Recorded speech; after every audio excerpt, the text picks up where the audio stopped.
বর্ধমানের মঞ্জু দাসের রাখি এখন 7 সমুদ্র পেরিয়ে সুদূর আমেরিকায় পাড়ি দিয়েছে।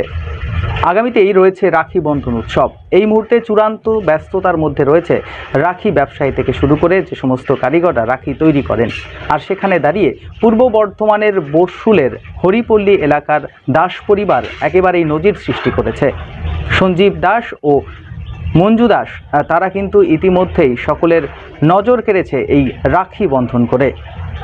অনেকদিন আগে থেকেই কিছু স্বপ্ন ছিল যে নিজেরা কিছু করার। প্রথমে বিভিন্ন হাটে বাজারে তারা বিভিন্ন পোশাকের ব্যবসা করত, আর তারপরেই আসে অভিনব চিন্তা এই রাখি বন্ধনের।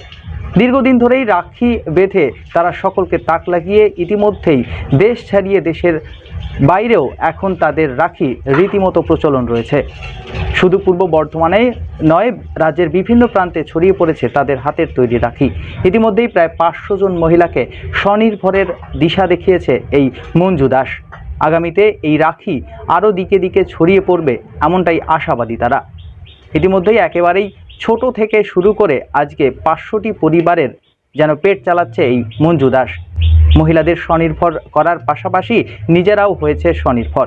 এই নিয়ে রয়েছে আরও অনেক চিন্তা ভাবনা। শুধু জেলা নয়, জেলার বাইরে থেকেও আরও মহিলাদের যাতে স্বনির্ভর করা যায় সেই কথাই চিন্তা করছেন তারা। আগামীতে বিশ্বের দরবারে তাদের রাখি আরও বেশি প্রচলন হয়ে উঠবে এমনটাই আশাবাদী দাস পরিবার। আমার কাছ থেকে 600 মহিলা আমার বিভিন্ন জায়গা থেকে তারা বিভিন্ন জায়গা থেকে আসে।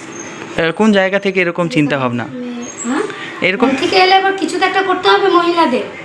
ঘরে বসে থেকে তো কোনো লাভ নেই। যা হয় আমি নিজেও করি, 5 জন মহিলাকে দিয়ে কাজ শেখাই, করাই। এবার আমার থেকে সবাই নিয়ে গিয়ে তারাও একটু উপকৃত হয় করে। আমার ছোটোবেলা থেকে খুবই ইচ্ছা নিজের পায়ে দাঁড়াবো, নিজের হাতের কাজ শিখবো, ব্যবসা করব, 5 জনকে নিয়ে কাজ করব, শেখাবো। এটা আমার আগাগোড়াই ইচ্ছে ছিল এবং করছি, খুব ভালো লাগছে। পড়াশোনা কত পর্যন্ত করেছেন? আমি পড়াশোনা বেশি করিনি। তা আজকে তারপরও এত মানুষের আপনি উপকার করছেন বা তাদের কর্মসংস্থানের ব্যবস্থা হচ্ছে, কেমন লাগে ব্যাপারটা? খুবই ভালো লাগে যে আমি না লেখাপড়া শিখেও আজকে এই জায়গায় এসে দাঁড়িয়েছি, 5 জনকে নিয়ে কাজ শেখাচ্ছি, করছি, খুব ভালো লাগে। এই ব্যবসার আগে কিছু করতেন না, এই ব্যবসার আগে আমার 2 জনে মিলে জামা কাপড়ের ব্যবসা করতাম, তাতে কিছুই হতো না।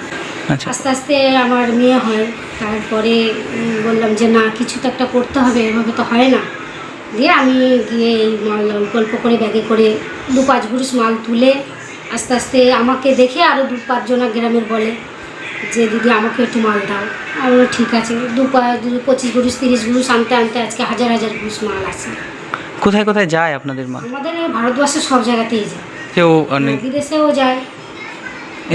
এটা যেখানে অর্ডার আসে মাল মোটামুটি চলে যায়। আচ্ছা, কিভাবে বানাচ্ছেন রাখিগুলো, কিভাবে তৈরি হচ্ছে এখান থেকে?